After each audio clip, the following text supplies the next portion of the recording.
Hello friends, welcome to learning sessions. और आज की इस वीडियो में हम बात करने वाले हैं कंज्यूमर प्रोटेक्शन एक्ट के बारे में, जो कि है chapter number 20 from schedule A of the principles and practice of bank. तो ये सीरीज बहुत ज़्यादा इंपॉर्टेंट रहने वाली है। हर एक वीडियो में हम पीडीएफ भी आपको प्रोवाइड कर रहे हैं। अगर आप भी सभी वीडियो चल चुके हैं, सभी के पीडीएफ चाहते हैं, या अभी के सभी पीडीएफ, तो आपको सिंपली सेव करना है नंबर को, विच इज़ 834420। आपके रेफरेंस के लिए नंबर मैं यहाँ पर स्क्रीन पर लिख दे रहा हूँ, 894420 नंबर को सेव कर लेना अपने मोबाइल। और साथ ही साथ इस नंबर को सेव करने के बाद इस नंबर पर व्हाट्सएप कर देना, सेव्ड फॉर जे। तो आपको सिंपल करना है, उस व्हाट्सएप कर देना है सेव्ड फॉर जे, एंड हम आपको अपनी अपडेट लिस्ट में ऐड कर दें, जहाँ पर आप सभी अपडेट। चलिए आज का सेशन स्टार्ट करते हैं, which is related to the consumer protection act, जिसको पहले हम कोपरा कहते थे, का अपडेट आया था। And now this is CPA. तो चैप्टर 20 है ये, मॉड्यूल ए का principle and practices of banking का। माय नेम इज आशीष है, कहता हूँ। तो stay tuned and further video को गो थ्रू करें ये पार्ट्स में। करने के लिए चैनल को अभी के अभी सब्सक्राइब कर लें और बेल नोटिफिकेशन आइकन को। सो प्री ग्लोबलाइजेशन से पहले, यानी कि 90 से पहले ग्लोबलाइजेशन का इरा नहीं स्टार्ट हुआ था, तब लेकर के आया गया था प्रोटेक्शन एक्ट को। और लिबरलाइजेशन काफ़ी ज़्यादा एक्सपैंड हुई थी, काफ़ी ज़्यादा इसमें ग्रोथ देखने को मिली थी, काफ़ी चीज़ें थी जिसका रिस्पॉन्स दिया गया था कोपरा के थ्रू 1980। मेनली था कि ग्लोबलाइजेशन की वजह से और लिबरलाइजेशन की वजह से मार्केट के जो सीमाएं थी वो बढ़ गई थी, नए कस्टमर्स जुड़ गए थे, नए इवन कंपटीशन मार्केट में आए थे, प्रोडक्ट्स की डिजिटलाइजेशन हो गई थी। अब मेजरली कंज्यूमर की कंप्लेंट्स को सुनना, कमी पेशी रहती है, कोई डिफेक्ट रहता है, उन सभी चीज़ों पर ध्यान, वो सब चीज़ें कवर थी। के बाद भी बहुत से ऐसे फॉर्म्स थे जिनको इस्टेब्लिश करना ज़रूरी था, बिकॉज अनफेयर ट्रेड प्रैक्टिसेस चल रही थी, अनएथिकल बिजनेस चल रही थी, और इंट्रोड्यूस हो गया था। तो रिवाइज्ड गाइडलाइंस आ गई थी 2019 के, कहते हैं। तो मेजर पर्पस क्या था इस एक्ट का, प्रियम्बल क्या था, क्या एक्सटेंड है, लेट्स अंडर। तो मैंने आपको बताया था कि कंज्यूमर के इंटरेस्ट को प्रोटेक्ट करने का मेन काम का जो था, डेट वाज रिलेटेड 6 में जो एक्ट है। एंड इसमें बेटर क्या चीज़ की गई थी, सोशल वेलफेयर लेजिस्लेशन एंड हिसाब से तय की गई। एंड एक क्वासी जुरिस्डिक्शन सिस्टम जो था वो बनाया गया था, ताकि कंज्यूमर की जो भी आती हैं वो तेजी से और आसानी से रिजॉल्व किया जा सके। कंज्यूमर प्रोटेक्शन एक्ट जो था वो 1986 की इसी विचारधारा के ऊपर चलता है, सेम गोल्स हैं, लेकिन फ्रेमवर्क को दोबारा से चेंज किया गया है, नए प्रोविजंस को लेकर के आया गया है, और जो तरीका है उसे और ब्रॉडन किया गया है, ताकि जो इतनी ज्यादा जुडिशरीज हैं उनको निपटाया जा सके तेजी से। अब स्कोप समझते हैं कि सीपीए 2019 का स्कोप क्या है। तो ये पूरे के पूरे इंडिया के ऊपर एप्लीकेबिलिटी है, सारी की सारी जो यूनियन टेरेटरीज हैं उनके ऊपर भी एप्लीकेबिलिटी है, इवन कश्मीर ये इंक्लूड करती है। एंड बेसिकली जो भी गुड्स हैं, सर्विसेज हैं, वो सब इसमें कवर की। बाकी जब हम डेफिनेशंस पढ़ेंगे तो आपको टोटल क्लैरिटी आएगी। डो नॉट क्या क्या चीजें एक्सक्लूडेड हैं, ये टॉपिक काफी ज्यादा इंपॉर्टेंट है। अगर हम प्रोविजंस की बात कर रहे हैं तो एक्सक्लूडिंग वाली चीज पढ़ लेते हैं, आपको खुद पता लग जाएगा। इसके अलावा सब चीजें इंक्लूड।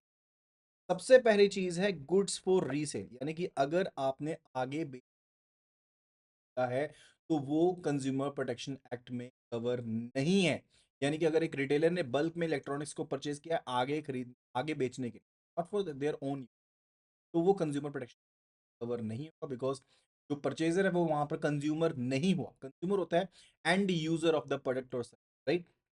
सेकंड है गुड्स फॉर कमर्शियल पर्पजेज, यानी कि लार्ज स्केल प्रॉफिट मेकिंग के लिए या फिर लार्ज स्केल ऑपरेशंस के लिए अगर आप इस्तेमाल कर रहे हो मशीन को, अगर फैक्ट्री में इंस्टॉल करने लगे हो, तो डेफिनेटली वो भी आपका इस कंज्यूमर प्रोटेक्शन है। एंड अगर कोई सर्विसेज या गुड्स फ्री ऑफ कॉस्ट दिए गए हैं, कई बार क्या होता है कि services goods provide free of cost, तो अगर कोई चार्ज नहीं लिया गया तो वो भी चीज़ें जो हैं वो कंज्यूमर प्रोटेक्शन एक्ट के दायरे में कवर होंगी। और सर्विसेज जो कि किसी कॉन्ट्रैक्ट के अंदर है, किसी पर्सनल सर्विस के तहत, यानी कि पर्सनल सर्विस का कॉन्ट्रैक्ट एम्प्लॉय एम्प्लॉयर कॉन्ट्रैक्ट है, वहां पर भी वो कंज्यूमर नहीं है, तो सर्विसेज जो है वो तो दी जा रही है, लेकिन कॉन्ट्रैक्ट किस चीज से related है, वो सर्विसेज रेंडर करने से रिलेटेड है, तो वो भी इसमें कवर नहीं होगा। तो जो कॉन्ट्रैक्ट ऑफ सर्विस होता है वो डिफरेंट है, that is particularly different, right. तो वो भी इसमें कवर नहीं होगा, राइट। तो ये काफी चार पॉइंट थे। तो अगर आप एक टेलीविजन को बाय करते हैं इस्तेमाल करने के लिए अपने घर पर, फिर तो आप कंज्यूमर के लिए क्वालिफाई करते हो।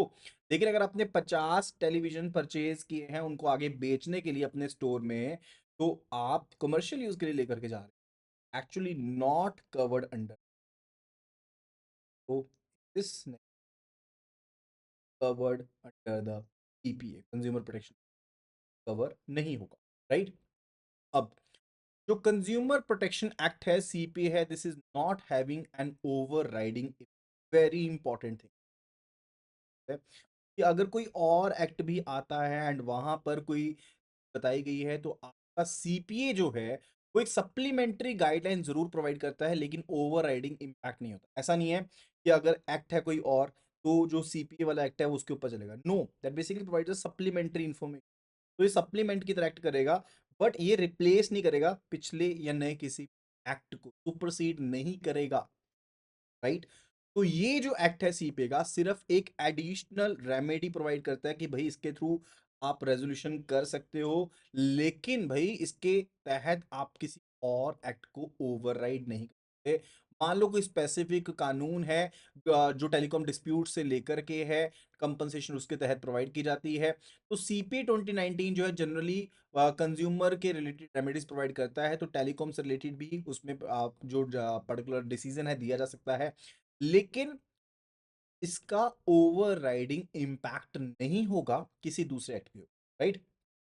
Now let's have a look at the salient new aspects of the CPA 2019। तो मैंने आपको ऑलरेडी बताया था कि पहले देखो कंज्यूमर प्रोटेक्शन एक्ट आपके पास 9 था, product liability, endorsement, advertisement firms, अब इनको भी सीपीए में कवर किया गया, पहले कवर नहीं होते थे जी, ठीक है।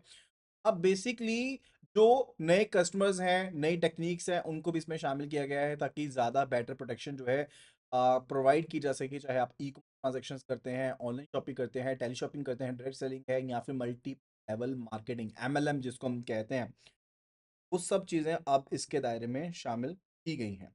तो नए एस्पेक्ट जो कवर किए गए थे सीपीए 2019 में, वो किस चीज़ से रिलेटेड है? सबसे पहले तो कंज्यूमर राइट्स को डिफाइन किया है। कंज्यूमर राइट क्या होता है? अनफेयर कॉन्ट्रैक्ट को ऐड किया गया है।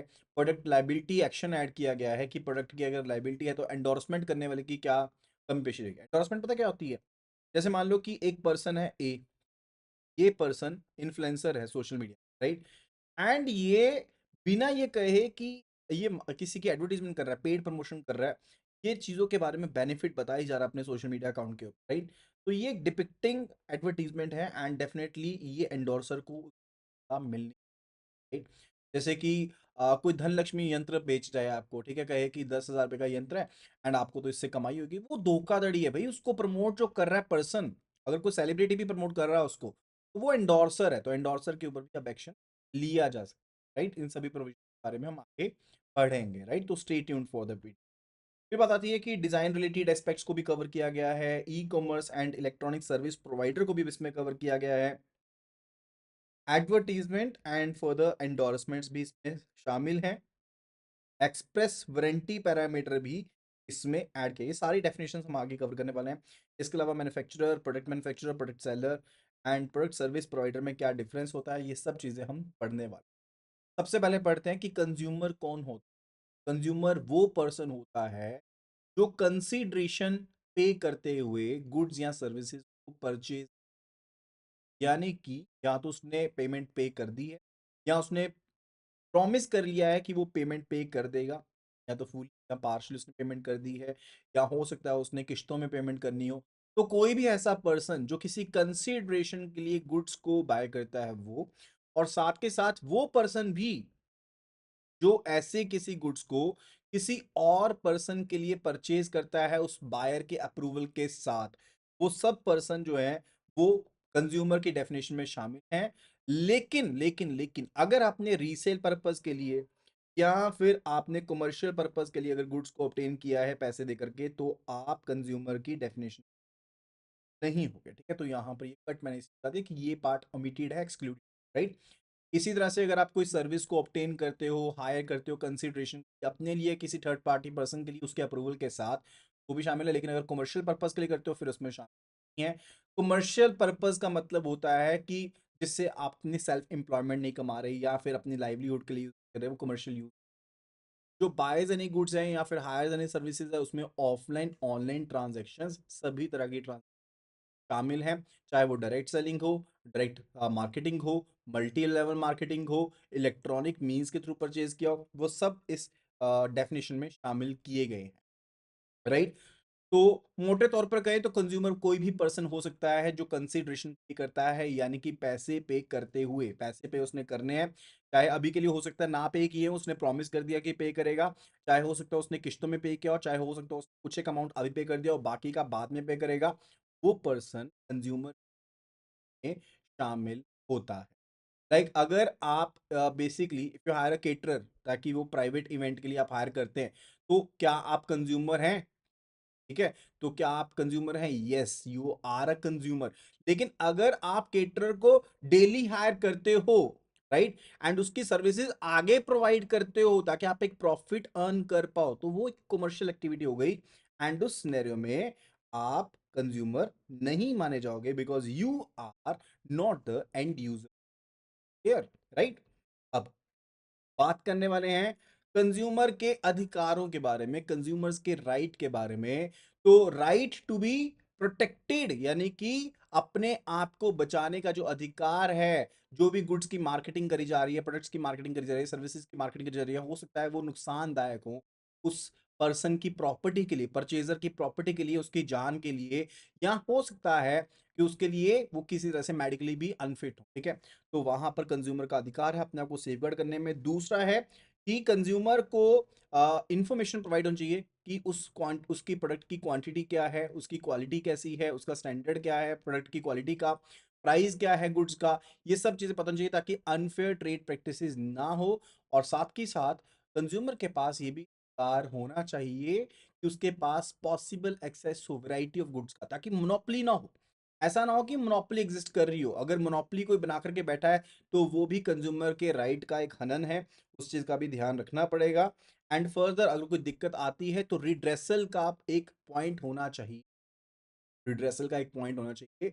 वो भी एक अधिकार है, उसी अधिकार को बचाने के लिए कंज्यूमर 1986 में फेरबदल किया गया, 2019 आ गया, राइट? और रिड्रेसल लेने के लिए अगर कोई अनफेयर ट्रेड प्रैक्टिस चलती है तो उसमें आपको बचाना है तो डेफिनेटली वो भी अधिकार अवेलेबल होता है। एंड अवेयरनेस का अधिकार, यानी कि उसको पता होना चाहिए, जानकारी होनी चाहिए कि प्रोडक्ट में क्या फीचर्स हैं, क्या एट्रीब्यूट हैं, राइट? एक अधिकार होना चाहिए उसके पास कि उसको हैरेसमेंट से बचाना है, उसको किसी भी तरह की दिक्कत से बचाना है, डिफेक्ट से बचाना है, अनएथिकल प्रैक्टिसेस से बचाना है, उसको वैरायटी ऑफ गुड्स अवेलेबल होनी चाहिए। अगर कोई दिक्कत आती है तो उसके पास रिड्रेसल का एक मैकेनिज्म होना चाहिए। These are the rights of consumer. को रट्टा मत मारिएगा, जस्ट सुनिए अच्छे से, बहुत सी चीजें आपको ऐसे, राइट? अब देखो, कंज्यूमर राइट्स मोटे तौर पर protection from the hazards goods, अगर कोई दिक्कत वाली गुड्स हैं उनसे बचाने के लिए अधिकार होना चाहिए, दैट इज पर्टिकुलरली रिक्वायर्ड ना, तो ताकि जो कंज्यूमर है वो बच जाए। अगर मान लो कोई यूरिया वाली कोई चीज बेच रहा है जो कि पर्सन के खाने पीने के लिए, सेहत के लिए हानिकारक है, तो वो हैजार्डस है, ऐसी गुड्स से तो बचना है, तो वो प्रोटेक्शन अवेलेबल चाहिए। राइट टू इन्फॉर्मेशन रिलेटेड, जो करेक्ट डिटेल्स हैं प्रोडक्ट से रिलेटेड वो प्रोवाइड होनी चाहिए। एंड वैरायटी अवेलेबल चाहिए, मोनोपोली नहीं एग्जिस्ट होना चाहिए। उसके पास सुनवाई का अधिकार होना चाहिए कि उसकी बात को सुने, रिड्रेसल का राइट होना चाहिए, एंड अवेयरनेस भी उसके पास अवेलेबल चाहिए। वही पॉइंट जो हमने ऊपर पढ़े थे उन्हीं को समाप्त किया गया है इस टेबल में। आई होप कि आपको वो सब क्लियर हो गया है। अब ये डेफिनेशंस हैं विच आर क्वाइट वाइड, ठीक है? तो काफी ज्यादा डेफिनेशंस हैं, इनको अच्छे से समझेंगे which is very much important. तो कुछ एक पहले जनरल टर्म्स का इस्तेमाल किया गया है, उन जनरल टर्म्स को समझते हैं। सबसे पहले जैसे पर्सन की डेफिनेशन क्या है, तो पर्सन में कोई इंडिविजुअल भी हो सकता है, कोई फर्म भी हो सकता है जो रजिस्टर्ड हो या अनरजिस्टर्ड हो।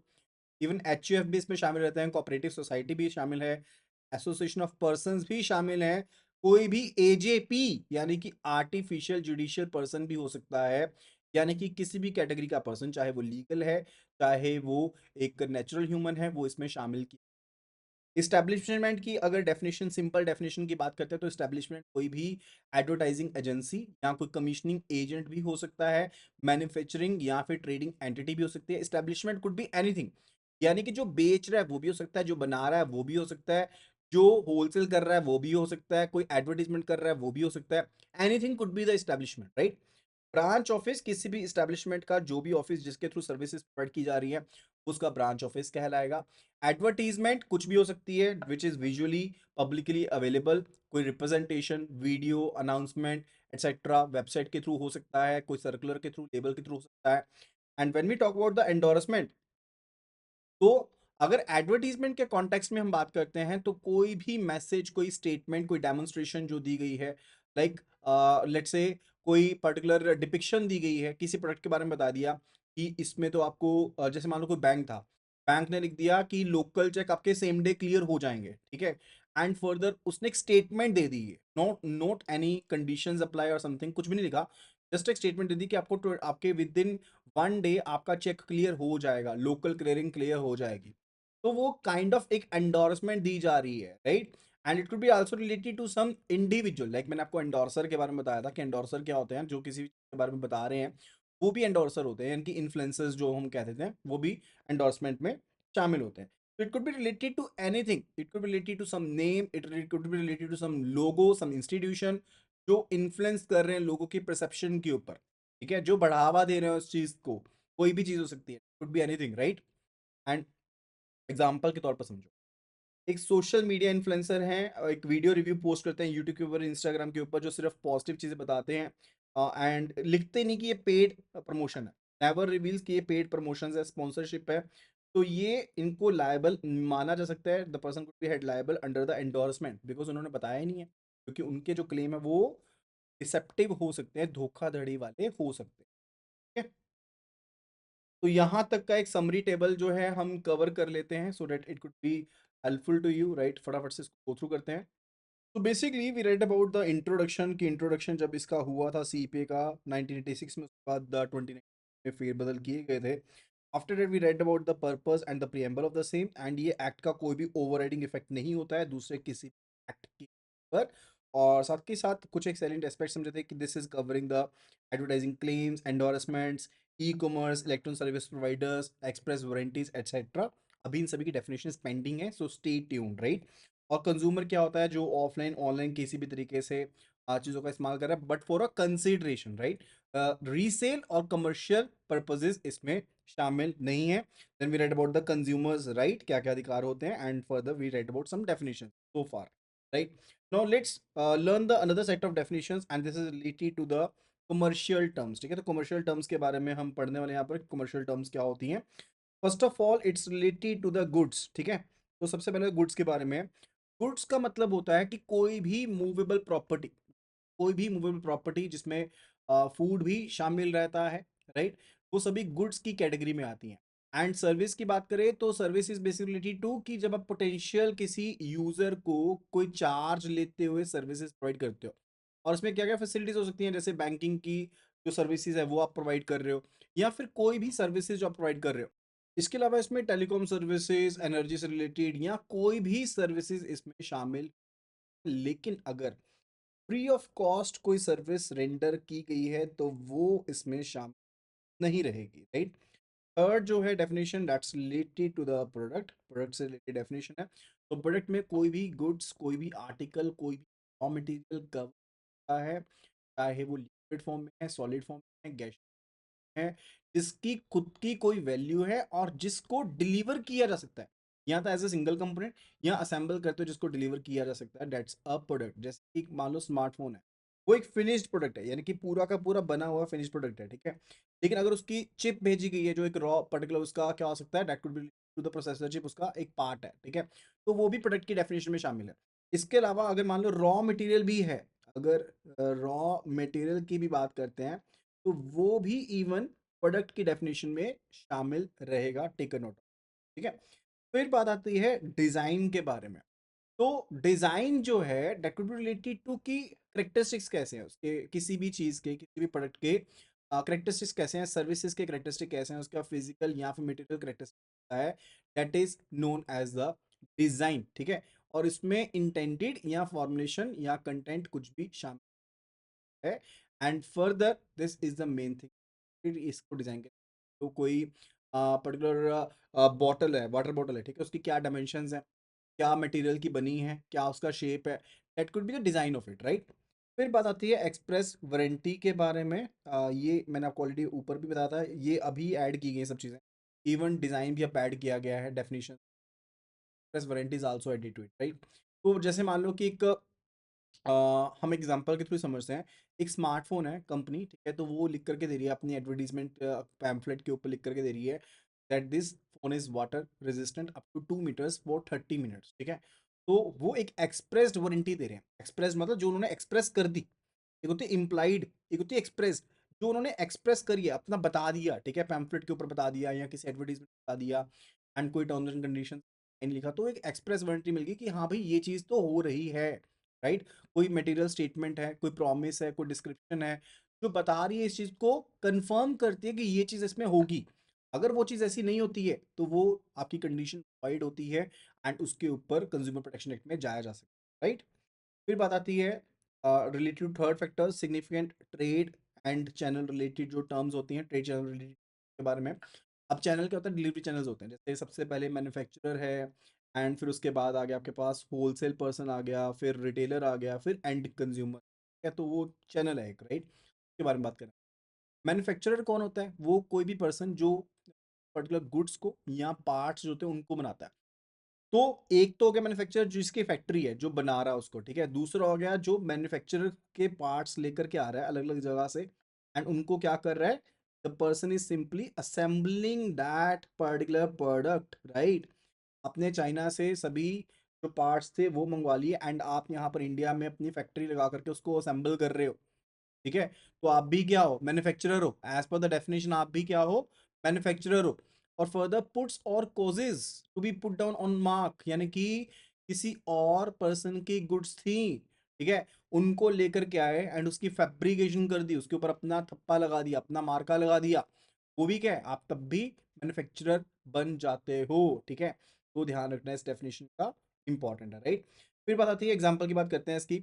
एक फैक्ट्री है जो कि असेंबल करती है टीवी पार्ट्स को, अलग अलग जगह से आते हैं, तो उसको स्टिल मैन्युफैक्चरर ही कंसीडर किया जाएगा। फिर बात आती है प्रोडक्ट मैन्युफैक्चरर के बारे में। प्रोडक्ट मैन्युफैक्चरर का पर्सन मतलब होता है वो पर्सन जो कि प्रोडक्ट या उसके पार्ट्स को बनाता है, या उनको असेंबल करता है, या उसके ऊपर अपना मार्का लगाता है, या फिर प्रोडक्ट को बनाता है, उसको बेचता है, डिस्ट्रीब्यूट करता है, लीज करता है, इंस्टॉल करता है, प्रिपेयर करता है, लेबलिंग करता है, उसको मार्केट में लेकर के जाता है, रिपेयर करता है, मेंटेन करता है, तो वो प्रोडक्ट मैन्युफैक्चरर की डेफिनेशन में ही आता है, but not particularly for the commercial purpose के लिए कुछ भी नहीं होना चाहिए। अगर कमर्शियल पर्पज के लिए कर रहे हो, ठीक है, सॉरी, कमर्शियल पर्पज के लिए ही होना चाहिए, अगर कमर्शियल पर्पज के लिए नहीं कर रहे हो फिर आप प्रोडक्ट मैन्युफैक्चरर की डेफिनेशन में नहीं आओगे, राइट। एंड अगर आप प्रोडक्ट सेलर भी हो किसी प्रोडक्ट के, तो भी आपको क्या कहा जाएगा, being a product seller of a product is also the manufacturer of such product, तो भी उसको मैन्युफैक्चरर की डेफिनेशन में रखा जाएगा। जैसे मान लो एक कंपनी है, वो वॉशिंग मशीन को डिजाइन करती है, उसके पार्ट्स को असेंबल करती है, और उसको अपने लेबल के अंदर सेल करती है, तो वो प्रोडक्ट मैन्युफैक्चरर है, राइट। फिर डेफिनेशन आती है related to the product seller. Product seller कौन होता है, प्रोडक्ट सेलर कोई भी बिजनेस हो सकता है जो पर्टिकुलर गुड्स को इंपोर्ट करता है, उनको डिस्ट्रीब्यूट करता है, उनको बेचता है या लीज पर देता है, उनको इंस्टॉल करता है, प्रिपेयर करता है, वो प्रोडक्ट सेलर की डेफिनेशन में आएगा। तो कोई भी मैन्युफैक्चरर जो प्रोडक्ट को बेचता है, कोई भी सर्विस प्रोवाइडर इसमें शामिल होगा जो अपनी सर्विसेज को सेल करता है। लेकिन अगर कोई सेलर इमूवेबल प्रॉपर्टी को बेचता है, like a person a sold the particular property to person B over here, लेकिन इसने तो अपनी खुद की प्रॉपर्टी बेची है, ठीक है, अब ये तो इसकी अपनी प्रॉपर्टी बेची है, तो ये क्या प्रोडक्ट सेलर होगा, this won't be the product seller, ये प्रोडक्ट सेलर की डेफिनेशन में शामिल होगा कि नहीं होगा, kindly please take note of it, जल्दी से बताइएगा। तो ये शामिल नहीं होगा। तो एक सेलर जो इमूवेबल प्रॉपर्टी का सेलर है, अनटिल और अनलेस इमूवेबल प्रॉपर्टी में कंस्ट्रक्टेड हाउसेस की बात नहीं हो रही हो, ठीक है, इमूवेबल प्रॉपर्टी में कंस्ट्रक्टेड हाउस की बात नहीं हो रही हो, तो वो शामिल नहीं होगा। यानी कि अगर तो आप कंस्ट्रक्टेड हाउसेज की बात कर रहे हो या फिर कंस्ट्रक्शन ऑफ होम्स या फ्लैट्स के बारे में बात कर रहे हो, फिर तो वो सर्विस प्रोवाइडर में शामिल है, सर्विस सेलर में शामिल होगा। अदरवाइज वो पर्सन सर्विस सेलर में शामिल नहीं होगा। Kindly taken note of it, फिर वो शामिल नहीं होगा। अगर पर्सन ए जो है वो सीधा प्लॉट्स के बारे में बात कर, होम्स का प्लॉट उसके बारे में बात नहीं कर रहा, फिर वो सर्विस सेलर नहीं होगा। अगर वो कंस्ट्रक्टेड हाउसेज को बेचने की बात कर रहा है, फ्लैट्स को बेचने की बात कर रहा है, फिर वो होगा। इसी तरह से प्रोवाइडर ऑफ प्रोफेशनल सर्विसेज, कोई पर्सन है वो प्रोफेशनल सर्विसेज प्रोवाइड कर रहा है, राइट। प्रोफेशनल सर्विसेज क्या कर रहा है, प्रोवाइड कर रहा है। वेयर द सेल और use of a product is only incidental, जहां पर जो चीजें की गई सिर्फ एक ही बार होने वाली हैं, बार बार नहीं हो रही हैं, ठीक है, तो वो पर्सन जो है वो शामिल नहीं होगा, right. Further, a person who acts in financial capacity with respect to the sale of the product, सिर्फ और सिर्फ फाइनेंशियल कैपेसिटी में काम कर रहा है, वो मैन्युफैक्चरर नहीं है, होलसेलर नहीं है, डिस्ट्रीब्यूटर नहीं है, तो वो भी शामिल नहीं होगा। तो मोटे मोटे तौर पर समझें अगर हम प्रोडक्ट सेलर की डेफिनेशन, तो कोई भी पर्सन जो किसी प्रोडक्ट के तौर पर, किसी प्रोडक्ट के तौर पर जो प्रोडक्ट है उसको इंपोर्ट करता है, उसको डिस्ट्रीब्यूट करता है, उसको प्रिपेयर करता है, इंस्टॉल करता है, लेबल करता है, मार्केट करता है, रिपेयर करता है, तो वो प्रोडक्ट सेलर की डेफिनेशन में शामिल होगा। लेकिन सिर्फ और सिर्फ कमर्शियल पर्पज ऐसा करता, राइट। जैसे कि एग्जांपल लेते हैं, तो एक लोकल डिस्ट्रीब्यूटर जो कि इंपोर्ट करते हैं गुड्स को एंड उनको बेचते हैं, वो सेल करते हैं टू द रिटेलर्स, तो वो प्रोडक्ट सेलर की डेफिनेशन में शामिल होंगे, राइट। फिर बात आती है प्रोडक्ट सर्विस प्रोवाइडर। और प्रोडक्ट सर्विस प्रोवाइडर क्या होंगे, जो रिपेयर करेंगे, वो सर्विस प्रोवाइडर की डेफिनेशन में, राइट, वो प्रोडक्ट सर्विस प्रोवाइडर की डेफिनेशन में आएंगे। और if we talk about the trader, तो ट्रेडर कौन पर्सन होते हैं, ट्रेडर कौन पर्सन होते हैं, ट्रेडर जैसे गुड्स के फॉर्म में हम कह सकते हैं कि जो गुड्स को बेचते हैं, डिस्ट्रीब्यूट करते हैं, राइट। जैसे मैन्युफैक्चरर से गुड्स ली एंड फर्दर उनको आगे होलसेलर को बेच दिया। हो सकता है कि उनको पैकेज्ड फॉर्म में बेचते हो, एंड फर्दर हो सकता है कि वो पैकर ऑफ द गुड्स भी हो सकते हैं। लाइक हो सकता है ना, जैसे आपने गुड्स मंगवाई यहाँ पर, फिर यहाँ पर उनको पैक किया तो आप बन गए पैकर, ठीक है, और आगे उनको फिर से सेल कर दिया पैक करने के बाद, तो ये पैकर भी बेसिकली ट्रेडर की कैटेगरी में आएगा। ये पैकर भी जो होगा वो ट्रेडर की कैटेगरी में आएगा, राइट। दैट इज जैसे एग्जांपल भी यहाँ पर दिया गया है, wholesaler selling package food items is a trader, right. That is further direct selling क्या होती है, ये इंपॉर्टेंट है डेफिनेशन, वैसे भी अदरवाइज समझने। तो डायरेक्ट सेलिंग का मतलब होता है मार्केटिंग डिस्ट्रीब्यूट, मार्केटिंग करना, डिस्ट्रीब्यूशन करना, सेल करना goods through network of the, multi level marketing होता है ना। जैसे एक पर्सन को कहा कि आगे दो पर्सन और, फिर इनको, तो क्या बन गया, क्या बन गया, ये मल्टी लेवल मार्केट, तो वो डायरेक्ट सेलिंग होती है। तो होम बेस्ड नेटवर्क मार्केटर है, ठीक है, न्यूट्रिशन सप्लीमेंट्स बेच रहे हैं डोर टू डोर, तो वो डायरेक्ट सेलिंग हो गया। डायरेक्ट सेलिंग जिसमें चेन नहीं है, जस्ट प्रोडक्ट सीधा कंपनी से सेलर के पास आया एंड सेलर उनको खुद डोर टू डोर जा करके सेल कर रहा है। इवन एमएलएम जो होते हैं वो भी डायरेक्ट सेलिंग, जैसे आपने ओरेन का नाम, अपरवेयर एग्जाम्पल्स में, राइट। फिर बात आती है significant e commerce related terms. E commerce क्या होता है, व्हाट इज ई कॉमर्स, जब आप ऑनलाइन प्लेटफॉर्म्स का इस्तेमाल करते हुए, डिजिटल नेटवर्क का, इलेक्ट्रॉनिक नेटवर्क का इस्तेमाल करते हुए वो परचेज करते हो। जैसे अर्बन कंपनी है, अर्बन कंपनी के थ्रू सर्विसेज को परचेज करते हो एंड वो सर्विसेज को सेल करते हैं। अमेजोन है, माइंत्रा है, पर्टिकुलरली आप उनके थ्रू गुड्स को परचेज करते हो, ठीक है। तो those R e commerce. Electronic service providers क्या होते हैं, इलेक्ट्रॉनिक सर्विस प्रोवाइडर बेसिकली एक तरीका है, ठीक है, बेसिकली एक तरीका है, एक पर्सन का तरीका है जो टेक्नोलॉजी को प्रोवाइड करता है या प्रोसेसेस को प्रोवाइड करता है कि एडवर्टाइजिंग कैसे की जाए, ठीक है। तो एक ऑनलाइन मार्केट प्लेस भी हम कह सकते हैं, ऑक्शन साइट भी हो सकती है, जैसे ईबे हो गई, ठीक है। तो those are particularly electronic service provider. तो popular online marketplace hosting multiple sellers, जैसे अमेजोन है, मल्टीपल सेलर्स वहां पर है, मीशो है, मल्टीपल सेलर्स वहां पर है, एंड ऑनलाइन ट्रांजेक्शन हो सकती हैं, दैट्स इलेक्ट्रॉनिक सर्विस प्रोवाइडर, ठीक है। Further it's related to significant consumer complaints related terms, लेकिन इसको हम कवर करेंगे नेक्स्ट पार्ट में, नेक्स्ट वीडियो में हम इसको, second part, part two for the consumer protect. अगर ये वीडियो पसंद आई है तो जल्दी से जल्दी वीडियो को लाइक कर दो एंड वीडियो को शेयर जरूर करना अपने साथ, कलीग कर रहे हैं। This will be all ready so much and मिलते हैं अगली वीडियो में। और डेफिनेटली इस नंबर को सेव ज़रूर कर लेना, विच इज़ 8309 44 207 को सेव कर लो अपने मोबाइल में। और इसी नंबर पर व्हाट्सएप कर दो हमें लिख करके, और AAI और AAI लिख करके व्हाट्सएप कर दो। Further we will be adding it. Thank you so much.